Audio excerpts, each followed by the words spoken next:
சூரியன் முதலாய் 9 கிரகமும் பலவித குணங்களை கொண்டிருக்கும் எங்கள் கற்பக தருவில் அவை வரும்போது ஒன்றாய் சேர்ந்து பலனளிக்கும்.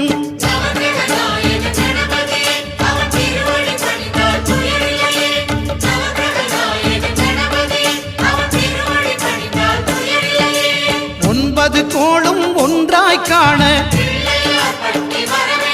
அங்கு கற்பகம் என்னும் கடவுளின் மெய்யில்